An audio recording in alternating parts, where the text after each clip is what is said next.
तरीका अपना अलग होता है, अपने शब्दों से करता है, लेकिन मंजिल एक ही होती है। एक ही मंजिल है जहां तक पहुंचना, वो अपने शब्दों से पहुंचता है। तो ये कथा को आरंभ करेंगे।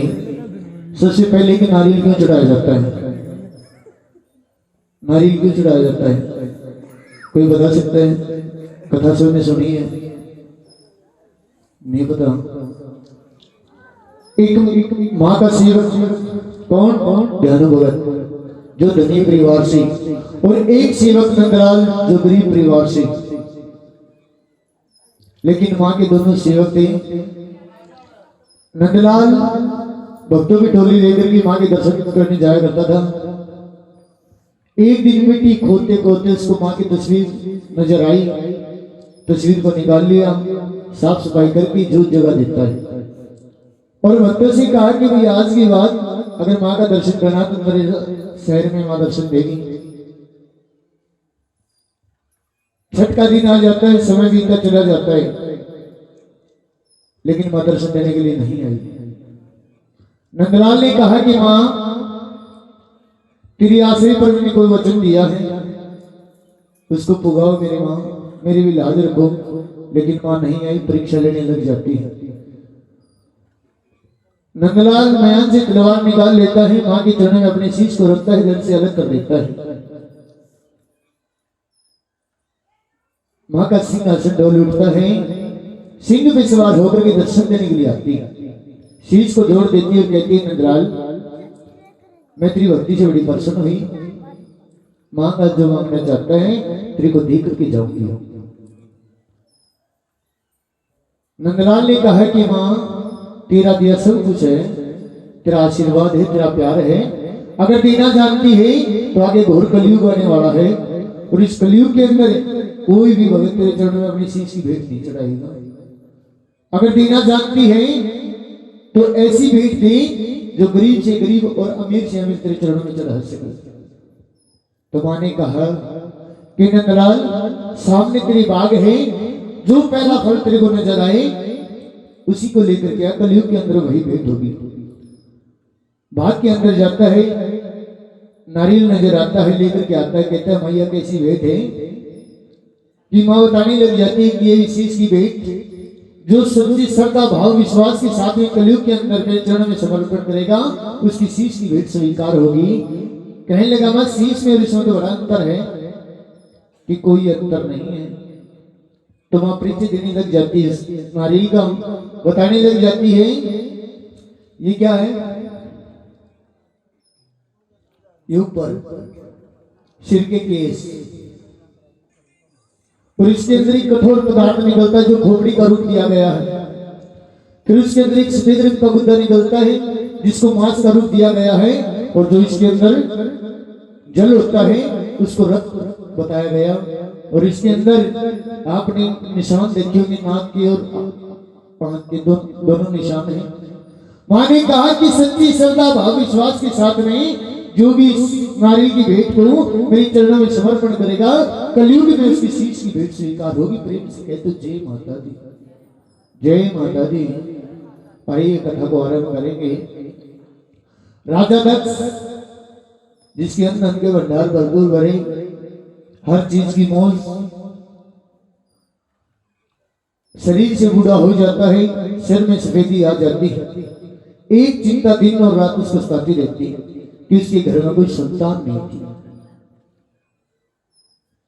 दासियों को बुलाता है, कहता है जाओ पंडित महंत को लेकर के आओ। पंडित महंत को बुलाया जाता है। पंडित जी कहते हैं राजन कैसे याद किया?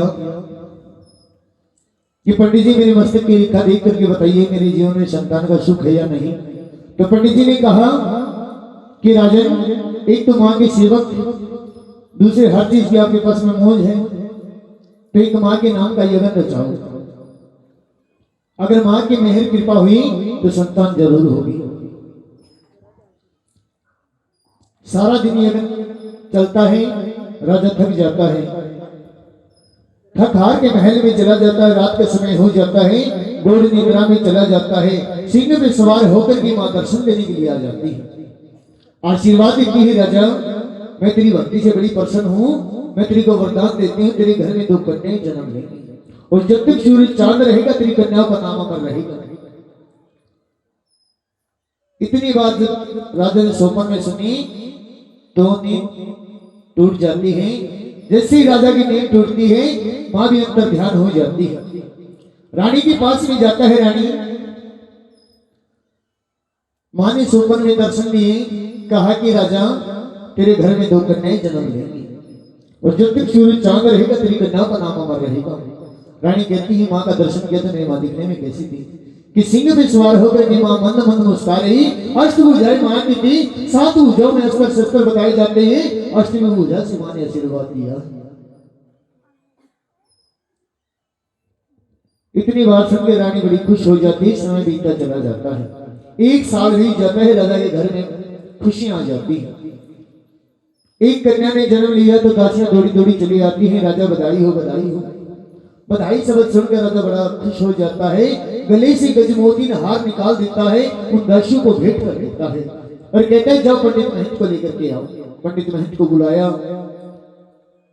राजा कहने लगे पंडित जी मेरे घर में कन्या ने जन्म लिया, इसका नामकरण करो। पंडित जी नामकरण करने लग जाते हैं कि पंडित खोल पोथिया बोलिया कि तारा नाम राजकुमारी का और नाम अमर हो राजा तेरी राज दुलारी का। कि राजा तारों की छांव में पैदा हुई है, तारों की छांव में जन्म लिया, इसका नाम तारा रख दो। पहले ऐसे नाम रखे जाते थे, ये तो अब खेल दूसरा आ गया जिसका कोई अर्थ नहीं है।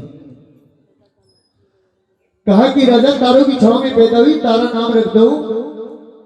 इतनी बात सुन के राजा दान दक्षिणा देकर के विदा कर देता है। फिर समय बीतता चला जाता है। 1 साल फिर बीत जाता है। घर में फिर से खुशियां आ जाती हैं। उसी प्रकार से दासियां दौड़ी दौड़ी आती है। राजा गले से गजमोती हार निकालता है, भेंट कर देता है। पंडित महंत को बुलाया जाता है। जैसे ही पंडित जिस बच्चे के चित्र को देखते ही कुंडली में दोष नजर आता है। कहा कि राजा इस कन्या ने तेरे घर में आकर के तेरे को कलंकित करने का ठान लिया। कैसी कि शराब से बंधी हुई है। लेकिन राजा तेरे को समझ नहीं आएगा क्यों कि पिछले 3 जन्मों की कहानी सुनो, हो सकता है आपको कुछ समझ में आई। पिछले 3 जन्मों की कहानी बताई जाती है। सबसे पहला जन्म राजा इंद्र की दरबार की अप्सराएं बताई जाती हैं। नाम रेणुका और मेनका बताया जाता है। दोनों बहन राजा इंद्र के दरबार में नृत्य गायकी का काम करती। एक दिन सभा में देरी से पहुंचती, वहां श्राप मिल जाता है। जगन्नाथ ने बड़ा नीच कर्म किया। आज सभा में देरी से आकर के मेरा अपमान किया है, तुम्हारा स्वर्ग में कोई वास नहीं, अपना जीवन भूलोक पर जाकर के व्यतीत करो। दोनों बहनों का चोला बदल जाता है। भूलोक पर जन्म ले लेती है, पंडित के घर में जन्म लेती है। नाम चंदन और मंगन रखा जाता है। दोनों बहन युवा हो जाती हैं। व्रत एकादशी कहा जाता है। दोनों बहन उपवास रखती हैं। बड़ी बहन चंदन ने छोटी बहन मंगन से कहा कि बहन आज एकादशी का व्रत है, तो एक काम करो बाजार में जाओ, फल लेकर के आओ ताकि हम अपना व्रत खोल सके। बड़ी बहन क्या क्या लेकर के छोटी बहन बाजार की तरफ चल पड़ती है। रास्ते में एक मंदिर के सामने भीड़ का लड़का महाभोग का प्रसाद बेच रहा है। महाभोग क्या था जी? एकादशी के दिन चावल, जिसको एकादशी के दिन मांस का रूप दे दिया जाता है। वहां से प्रसाद ले लेती है, उसको पैसे दे देती है, बाजार में जाती है, फल ले लेती है और जैसे अपने घर की देह पर पैर रखती है तो बड़ी बहन ने देखा छोटी बहन ने बड़ा नीच कर्म किया है। श्राप दे देती है, जा देते ने बड़ा नीच कर्म किया, तेरा नीच योनि में लालन पोषण हो। बड़ी बहन ने श्राप दिया, छोटी बहन ने सर्वधारी किया।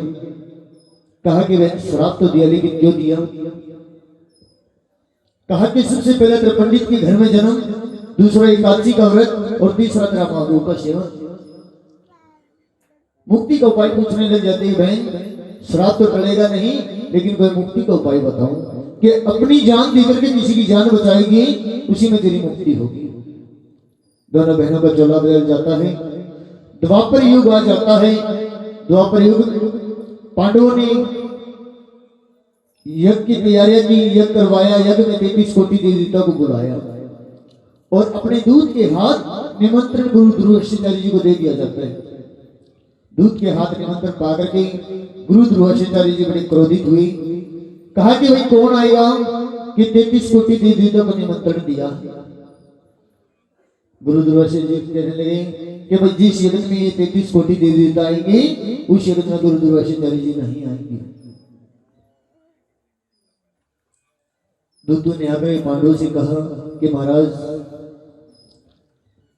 गुरुजी ने कहा कि जिस यज्ञ में 33 कोटि देवता आएंगे उस यज्ञ में गुरु ध्रुवाचार्य जी नहीं आएंगे। पांडवों ने सभा बिठाई। सभा में एक ही मन से प्रश्न हुआ कि भाई एक ही निशान के कारण 33 कोटि देवता को वापस नहीं किया जाएगा। जब गुरु ध्रुवाचार्य जी को पता लगा कि 33 कोटि देवता को बुलाया और तेरे को छोड़ दिया है, तो मन में ठान लिया आज हो या ना हो यज्ञ संपूर्ण नहीं होने दूंगा। देखो भाई, छोड़ने की कोशिश ना करो, मैं मजबूर हूं, क्योंकि मेरी कथा में जो सो है उलाना तो मेरा बाद में रहेगा, लेकिन जगाने का तरीका मेरे पास पहले रहता है, तो कोशिश ना करेगा। एक दो सो है चौको सोचो, उन्होंने ठंड लागी मारा है। बोले सच्चे दरबार की।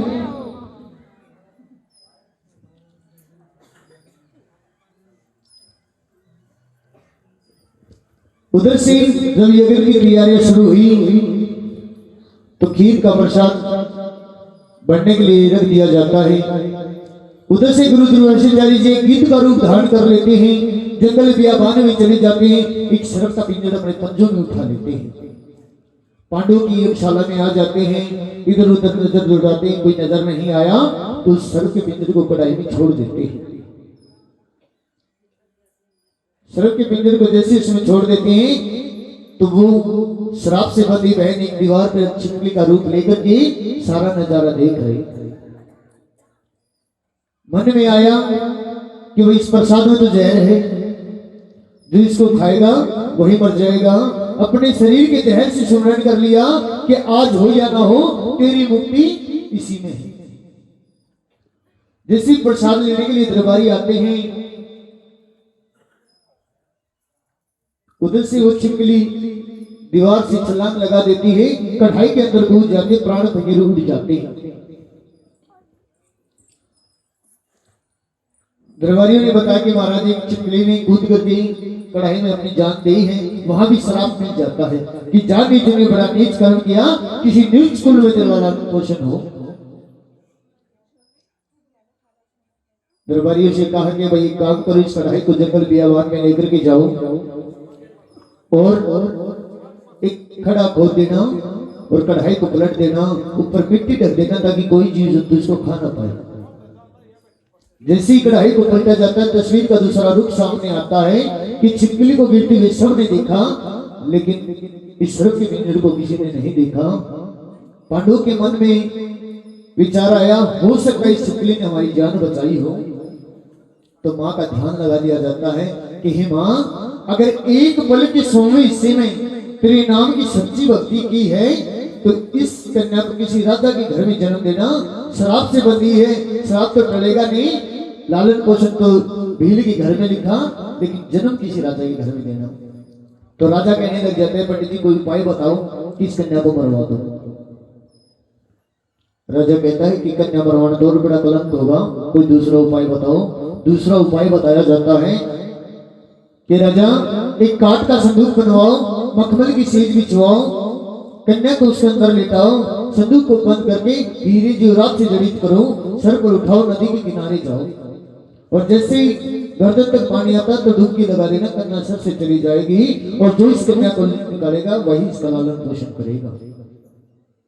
राजा काठ का संदूक बनवाता, मखमल की सेज बिछवाता है, कन्या को उसके अंदर लेटा देता है, धीरे जीवरात से जड़ित कर देता है, अपने सर पर उठा करके नदी के किनारे चला जाता है।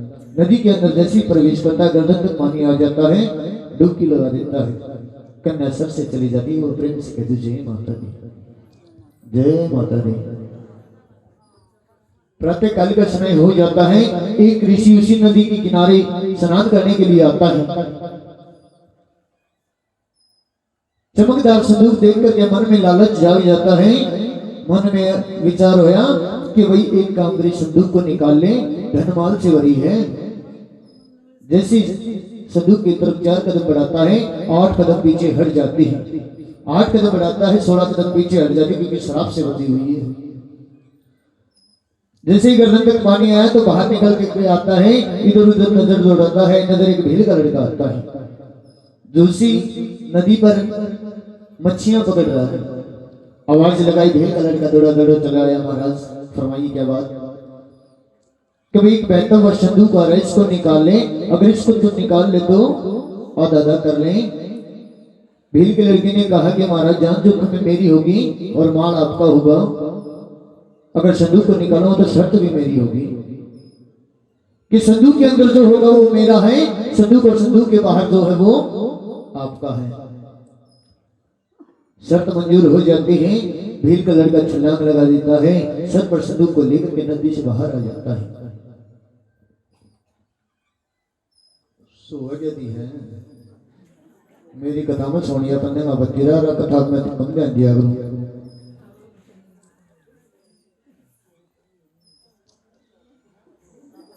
जैसे नदी से बाहर आता है, संदूक को खोल करके देखता है, बताते ही राजा के घर में जन्म लिया, रंग रूप सांवला बताया जाता है। और जब उस भील के लड़के ने उस कन्या को संदूक से निकाला, दूध की तरह गोरा चिट्टा रंग उस बच्ची का बताया जाता है। भील का लड़का उस कन्या को उठा लेता, अपने सीने से लगा लेता है। संदूक और हीरे जीवरत उस ऋषि को सौंप करके चला जाता है। जाकर के भीली की गोद में डाल देता है कि ले माँ की सेवा की है, हो सकता है माँ ने आज तेरे को कन्या बख्शी। बिल्ली कहती है कि कन्या तो आई, लेकिन इसका नामकरण कराओ। खुद नामकरण कर देता है कि ये लुढ़कते लुढ़कते आई है, आगे जाके मैंने इसे रोक लिया, इसका नाम रूप को रख दो, रुक्मण के नाम से प्रसिद्ध होगी। एक कोख से जन्म लेती है, कर्म अलग लिखवाती है, दोनों बहनें युवा हो जाती हैं। एक गिरी छुआरे से माँ का भोग लगाती है, तो दूसरी बहन सर्व मच्छियों को टोकरा उठा करके बाजार में बेचने जाती है। दोनों बहन युवा हुई। उधर से तारा की शादी हरिपुर शहर में राजा हरिश्चंद्र के साथ में कर दी जाती है, और उधर रुक्मणी की शादी हरिपुर शहर में एक भील की लड़की के साथ में कर दी जाती है। वहां माँ का आशीर्वाद होता था, दोनों बहन एक ही शहर में आ जाती है। उधर से रुक्मणी की सास ससुरानी के महल में साफ सफाई का काम करने जाया करते थे। एक दिन अचानक तबीयत खराब हो जाती है। रुक्मणी से कहती है कि रुक्मणी काम करना, रानी के महल में जाना, साफ सफाई का काम करना और कोई सवाल जवाब ना करना, अपना कार्य करना, अपने घर को वापस आ जाना। लेकिन महल का पता नहीं था। जैसी पता पूछते हुए महल तक जाती है तो दरवाजे बंद हो जाते हैं। अंदर भजन कीर्तन शुरू हो जाते हैं, क्योंकि पहले भजन कीर्तन जागरण जो होते थे एक बंद कमरे के अंदर किए जाते थे। माँ कालका के नाम से किए जाते, माँ काली के नाम से किए जाते थे। दरवाजे बंद हो जाते हैं, उसी देही पर बैठ जाती है। अंदर भजन शुरू हो जाता है। भगत ने भेंट गाई कि पल में माँ भक्तों की सुनती पुकार, रहमत का सागर है माँ का द्वार, बड़ी रखवाली है ये जगदम्बे माँ। इतनी बात सुनकर सो जाती है। जैसी कीर्तन संपूर्ण होता है, प्रसाद दिया जाता है, दरवाजा जैसे ही खोला जाता है, रानी की पायल से उसकी नींद टूट जाती है। रानी ने कहा कि बहन प्रसाद ले और अपने घर की राह ले। जैसी बहन शब्द कहा तो आंखों से अश्रुधारा बहनी शुरू हो जाती है। रानी कहती है बहन मैंने ऐसा कोई शब्द नहीं कहा जिससे तेरी आंखों में आंसू हो। रुक्मणी कहती है कि बहन मेरे घर का कोई पानी तक नहीं पीता, आपने तो बहन कहकर के पुकारा है, ये खुशी के आंसू। रानी कहती है कि बहन मेरे माँ के दरबार में कोई ऊंच नीच का भेदभाव नहीं है, कोई छोटा बड़ा इसके दरबार में नहीं है।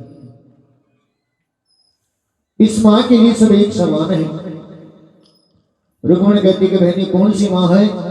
कि ये वो माँ है जिसके सामने नतमस्तक होकर के सच्ची श्रद्धा भाव विश्वास से माँ से कोई मांगता है तो माँ देने में पल भर की देरी नहीं करती। रुक्मणी कहती है अगर मैं मांगू तो माँ देगी, कि बहन तेरे अंदर विश्वास होना चाहिए, तेरे अंदर श्रद्धा होनी चाहिए, तो माँ जरूर देगी।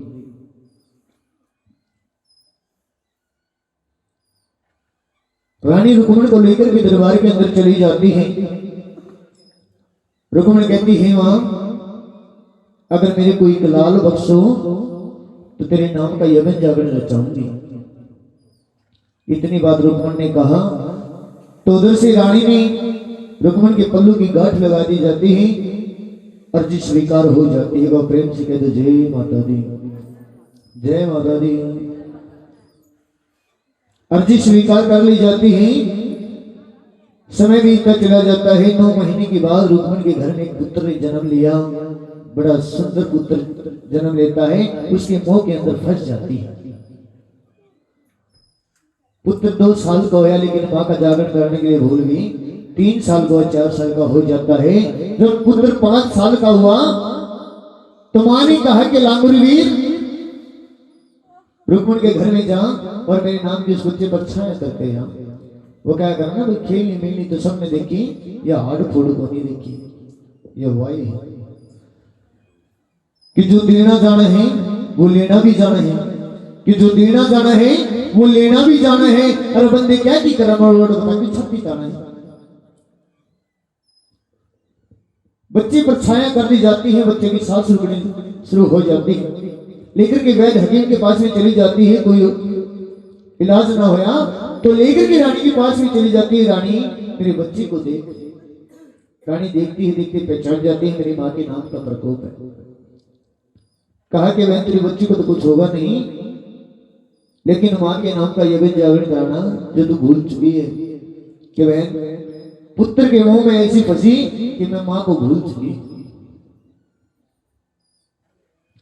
कि बहन एक काम कर, माँ के नाम का यज्ञ रचा।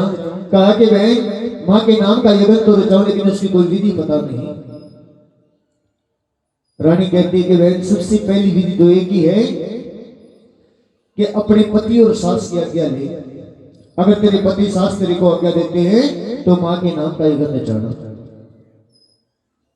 घर जाती है, पति सास की आज्ञा लेती है। रानी के पास आती है, रानी मेरी पति सास ने आज्ञा दी है माँ के नाम का यज्ञ रचाओ। कि माँ के नाम का यज्ञ रचाना है तो बहन एक डल तैयार किए जाते हैं जो पंडित महंत को दिए जाते हैं। कि बहन कैसे डल होते हैं उसका मेरे को पता नहीं।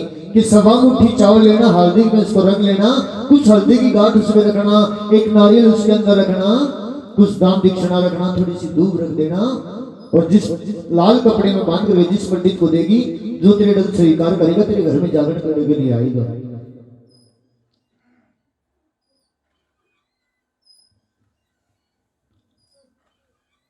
डल तैयार कर लेती है। पंडित महंत के पास में जाती। पंडित महंत से कहा कि पंडित जी मेरे घर में माँ के नाम का यज्ञ रचाना है। कि माँ के नाम का यज्ञ रचाना है। पंडित जी ने कहा कि हम बेल के घर का पानी तक नहीं पीते तो जागरण क्या करेंगे। एक काम करो, कुछ दक्षिणा और दो, तुम्हारे नाम का यज्ञ जागरण मंदिर के अंदर होगा। लेकर के रानी के पास में चली जाती है। रानी पंडित महंत ने मना किया है।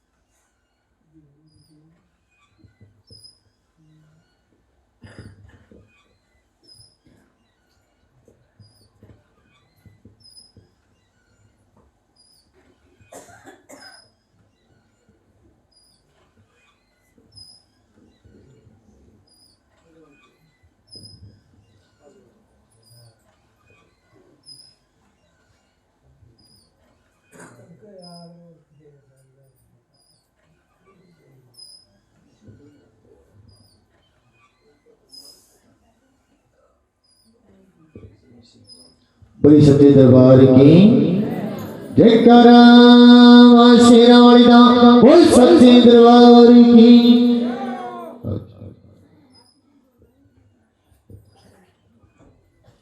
जैसी रानी के पास में आती है, रानी कहती है कि जाओ पंडित महंत को कहना कि मेरे घर में ये जागरण करने के लिए तारा रानी भी आएगी और आपको आना है। उन दोनों को एक बात राजा का एक सैनिक आई जो उसकी हजामत करने के लिए आता था। इनाम पानी चक्कर में सीख लगा देता है, राजा आज तेरे कुल को कलंक लगेगा। क्या भाई कैसे लगेगा? क्या आज तेरी रानी भील के घर में जागरण करने के लिए जाएगी?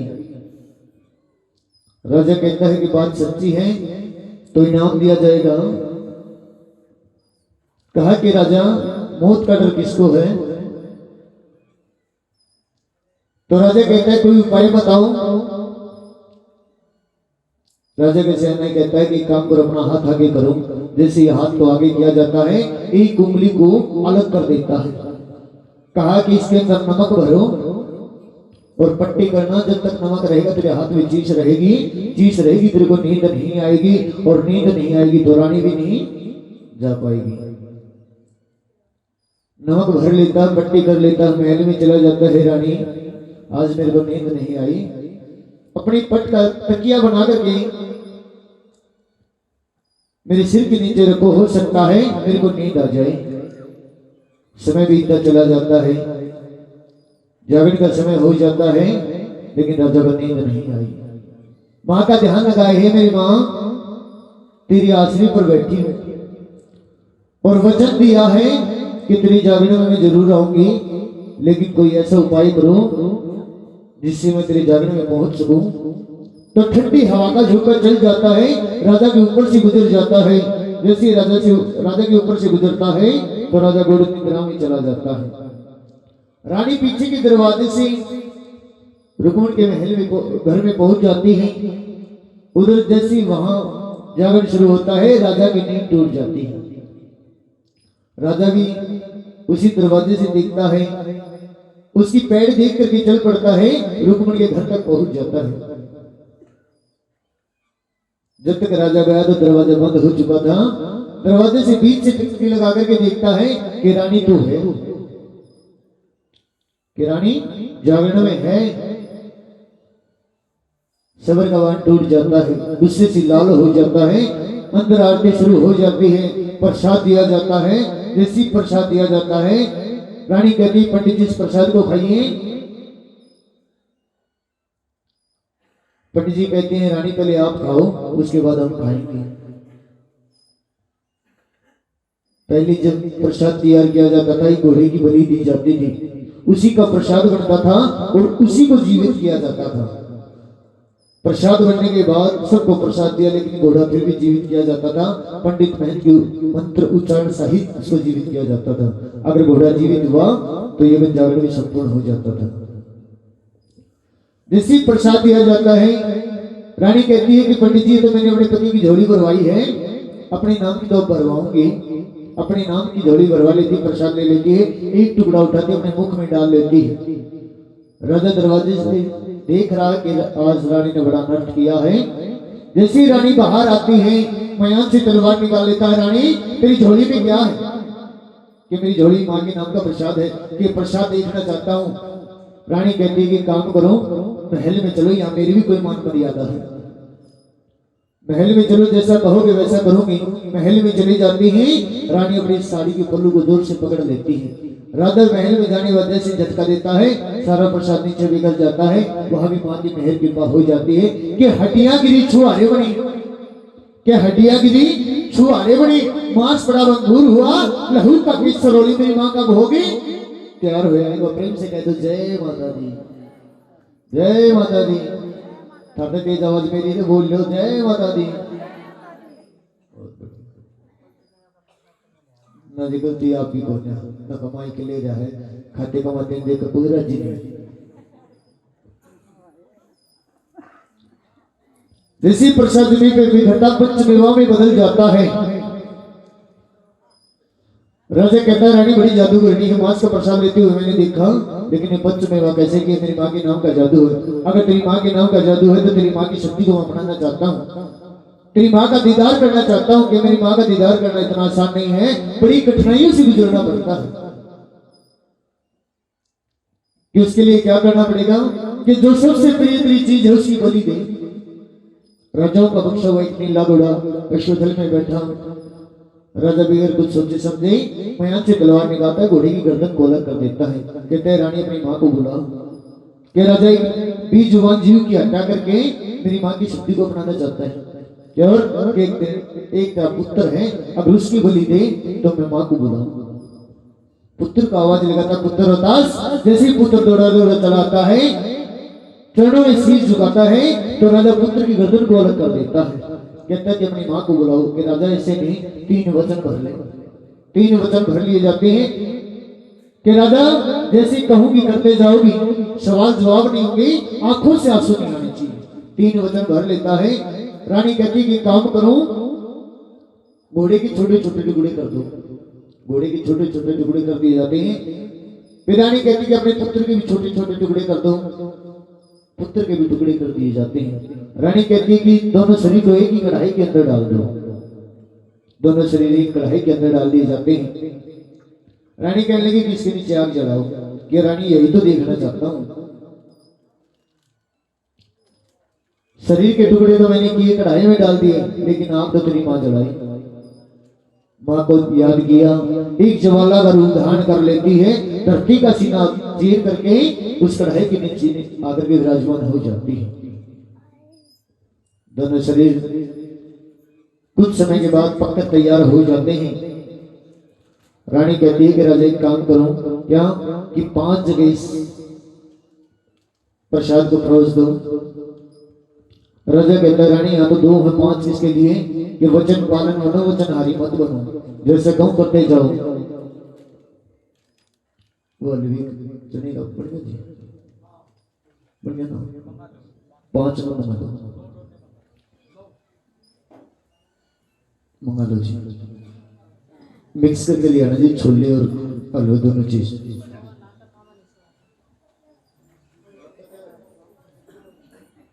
लिया भाई, माता ने भी लिया फिर उससे काम होता है सारा लागण उससे उस समय ऊपर छोड़ने नहीं यार। हम तो 2 मिनट बाद कर लें कथा लिया। आइए एक बार थोड़ी जगह छोड़ दो जी। बड़ा सुंदर स्वरूप बाल रूप में माँ दर्शन देने के लिए आ रही, एक कंजक रूपी कन्या का रूप लेकर के।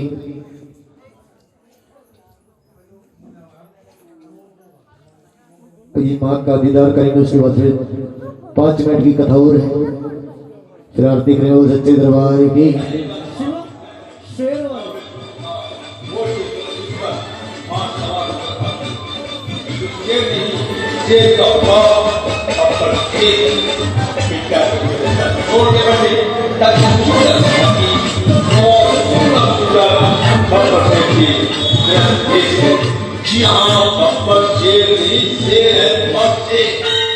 शेर आवा तो मदद कर रही हूँ। शेर आ गया।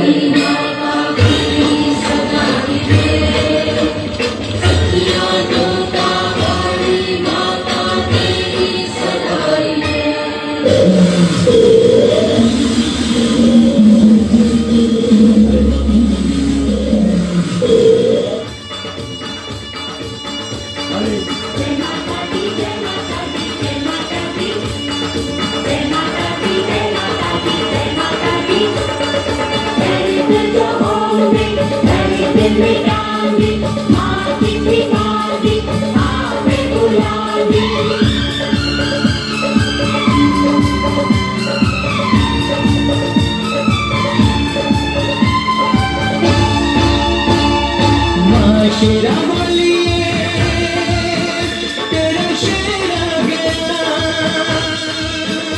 अपने खून से नहलाने तेरा बेटा आ गया। और जी इस वजह के अंदर जिसने दीदार करना है माँ का दीदार करेंगे, माँ का आशीर्वाद लेंगे। उसके बाद माँ अपने बहनों के लिए प्रस्थान करेंगे। जिसने माँ का दीदार करना है, एक ही करके बेटी कोई नहीं करेगा, माँ का दीदार करेंगे।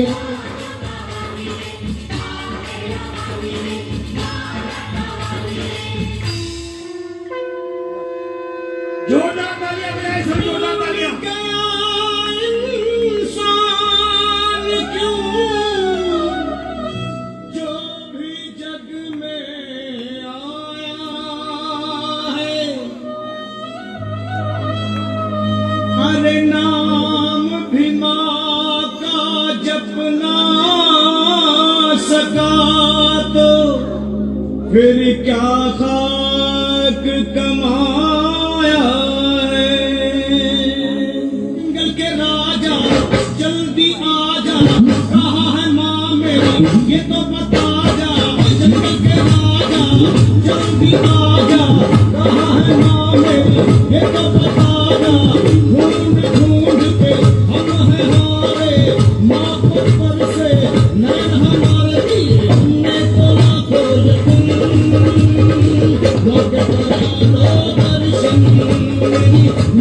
करा दो दर्शन, माँ के करा दो दर्शन, हे सिंह माँ के करा दो दर्शन।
अरे माँ अपने बहनों को परेशान करेंगी तो परिवार वाले जिम्मेदारी से भाई कोई भी एक उठ करके अपनी गोद में लेकर के माँ को इसको परेशान करवाओ।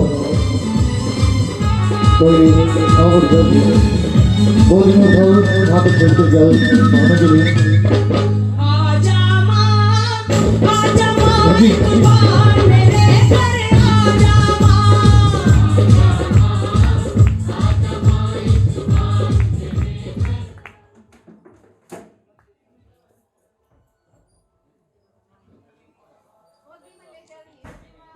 श्री पंडाल से बाहर तक गोदी में ले जानी पड़ेगी, आपने गोदी में उठा लो।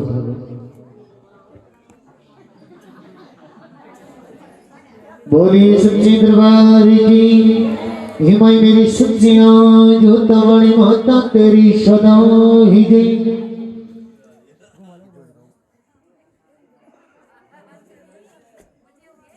देखो जी 5 मिनट की कथा हो रही है, बात ना करते मौका मिलते बात लाग जा करना मौके की क्या माना है को ना मौका मिला है।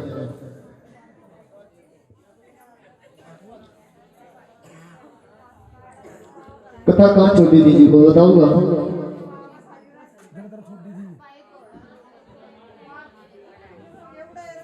मुआज की टुकड़े बात तो उसमें दौलत भी वाली है। यार मालूमाई नहीं आओगे ना वो देगा फल पीछे तक रिवा के जाली कथा तो लेती उड़ चली जाएगी। कि जब दोनों शरीर बन के तैयार हुए तो तारा ने कहा कि राजा एक काम करो 5 जगह इसको परोस दो। जब राजा ने कहा कि रानी यहाँ तो मैं और 2 हैं, 5 किसके लिए? कि राजा वचन पालन मानो वचन हारी मत बढ़ो। 5 जगह प्रसाद को परोस दिया जाता है। रानी ने कहा कि सबसे पहला प्रसाद उठाओ मेरी माँ के नाम का निकाल दो, दूसरा उठाओ नीले घोड़े के लिए निकाल दो, तीसरा उन्हें पुत्र के लिए निकाल दो, चौथा अपने लिए उठाओ और 5वां मेरे को दो। राजा जैसे हाथ में प्रसाद लेता है, रानी कहती है कि राजा इसको खाओ। राजा जैसे से एक टुकड़ा उठा करके मुख में डालता है, दुर्भाग्यवश उसी के पुत्र की तितली उंगली का नाखून उसी की जान में छूट जाता है। खून की भूख आ जाती है, आंखों से आंसू आ जाते हैं, शबरी का बाण टूट जाता है। मयान से तलवार निकालता है, रानी की तरफ जैसे तलवार करता है, एक कंजुक रूपी कन्या का रूप धारण करके राजा का हाथ पकड़ लेती है कि राजा अगर तलवारबाजी जानता है मैं तेरे साथ लड़ने के लिए तैयार हूं, अगर नतमस्तक होकर कुछ मांगना चाहता है तो तेरे को देने के लिए भी तैयार हूं। रानी कहती कि मां कोई भी एक चीज बख्श दो। तो माँ ने कहा कि एक काम करो, अश्वत्थल में जाओ और अपने घोड़े को प्रसाद खिलाकर के आओ। जाकर के देखता है घोड़ा बैठा हुआ है। फिर मन में विचार आया, रानी का माया जाल है। घोड़े के ऊपर जैसे हाथ फेर के देखता है, घोड़ा ही न उठ जाता है। प्रसाद खिला करके वापस आता है, आकर के पुत्र का आवाज लगाता है, लेकिन पुत्र नहीं आया। दो आवाज लगाई, पुत्र नहीं आया। कहा कि रानी, आज तू और तेरी माँ डायन मंदिर में पुत्र को खा चुकी हो। जब इतनी बात कही तो रानी ने माँ का ध्यान किया कि माँ पुत्र को भी बख्शो। तो आवाज आई कि राजा एक बार पुत्र को आवाज लगाओ। जैसी पुत्र को आवाज लगाई जाती, पुत्र दौड़ा दौड़ा चला आता है। आकर के चरणों में शीश झुकाता है, राजा सीने से लगा लेता है, सर पर हाथ फेर करके देखता है। कहता है कि ना कोई यहाँ तालाब है, ना कोई कुआं है, तो तेरे सिर पे इतना जल कैसे हुआ? कहा कि पिताजी आपने बड़ा अनर्थ किया है कि मैं मां की गोद में बैठ करके खेल रहा था, लेकिन आपके जितने भी आंसू निकले हैं, एक एक आंसू मेरे सर के ऊपर आकर के गिरा। इतनी बात सुन गए राजा रानी के सामने हाथ जोड़ के खड़ा हो जाता है। रानी, धन्य है तू, धन्य तेरी माँ। तेरी माँ की शक्ति को पहचान ना पाया। आज रानी मांग जो मांगना चाहती है, जो मांगेगी तेरे को देकर के जाऊंगा। रानी कहती है, राजा तू भी भिखारी और मैं भी भिखारी, अरे चंद सांस उधारी मिली है, पता न कब डोर खींचे। अगर देना जानता है तो माँ के नाम का भव्य सा मंदिर बनवाओ, ढोलक छेनी मंदिर उसके अंदर रखवाओ, ताकि मेरी माँ के नाम का गुणगान सुबह शाम होता रहे। राजा राजपाट को छोड़ देता है, माँ के नाम का मंदिर बनवा देता है, ढोलक छेनी मंदिर उसमें रखता है, माँ की भक्ति में लीन हो जाता है। भक्ति को देख करके माँ अपना स्वरूप लेकर के सिंह पे सवार होकर के आ जाती है। राजा, मैं तेरी भक्ति से बड़ी प्रसन्न हुई। राजा हाथ जोड़ के खड़ा हो जाते हैं, मेरी माँ मेरे धन्य भाग हैं जो मेरे को ऐसी पत्नी मिली है जिसने आपका दीदार करवाया। उधर से तारा और रोहन दोनों बहन इकट्ठी हो जाती हैं, हाथ जोड़ के खड़ी हो जाती है। माँ, हमें भी कोई ऐसा वरदान दो जिससे हमारा नाम हो। तो माँ वरदान दे देती है कि जहां पर मेरे नाम की जोत जगाई जाएगी, जिस घर में मेरे नाम का यज्ञ जागरण किया जाएगा, अगर तुम दोनों बहनों की कथा कहीं सुनाई नहीं जाएगी तो जागरण कभी संपूर्ण नहीं होगा। उसी प्रकार से माँ आशीर्वाद देकर के राजा को समझाती है, राजा जिस कन्या को तू भील के घर की कन्या समझता है वो कोई और नहीं है, तारा की छोटी बहन है। और जो मेरे दरबार में ऊंच नीच का भेदभाव लेकर के आता है वो सदा जीवन में दुख पाता है। अगर मेरे दरबार में कोई आना चाहता है तो ऊंच नीच का भेदभाव त्याग करके मेरे दरबार में आए। उधर से इतनी बात कह करके माँ आशीर्वाद दे करके अंतर ध्यान हो जाती है। प्रेम से कह दो, जय माता दी, जय माता दी, जय माता दी। देखिए इस कथा में कुछ नहीं दिया, 1 घंटा 2 घंटे 4 घंटे का इस कथा में एक ही सार निकलता है कि ऊंच नीच का भेदभाव खत्म करो। हाँ जी, करो। तो यही कथा को विराम करते हैं। एक बार प्रेम से कहते जय माता दी, हाथ उठा करके कहते जय माता दी, एक बार शीश झुका करके कहते जय माता दी, और एक बार ताली बजा करके कहते जय माता दी। आइए परिवार वालों से गुजारिश है, कोई आरती के लिए तैयार हो, सभी अपने स्थान पर खड़े हो जाओ जी, क्योंकि कहते हैं घर में कोई मेहमान आता तो उसका स्वागत खड़े होकर के किया जाता है। तो आज माँ साक्षात ज्वाला रूप में, एक ज्योति के रूप में इस परिवार में आई है, तो खड़े होकर के माँ की आरती करेंगे। हर घर का भी आरती करो तो भाई खड़े होकर जाओ, बैठ कर कभी आरती नहीं करनी चाहिए। बोली सच्चे दरबार की।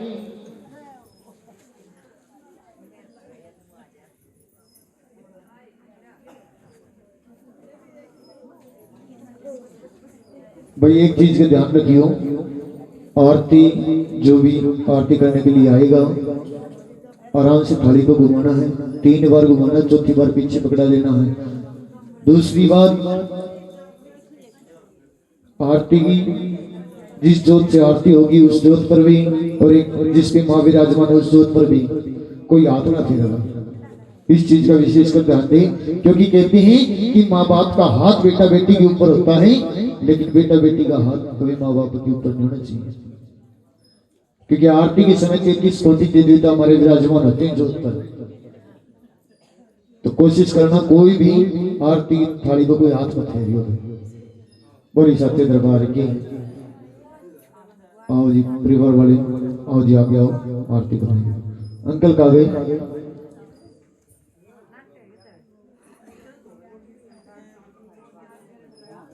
आओ जी आओ, जोड़े के साथ आओ जी, आगे आओ।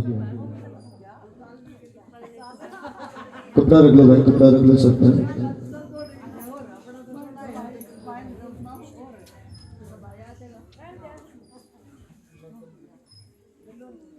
देखिए भीड़ कोई नहीं करेगा, एक एक करके आओ, सबको आरती करवाई जाएगी, किसी को नहीं छोड़ा जाएगा, सब आरती करके जाना, लेकिन भीड़ मत करना।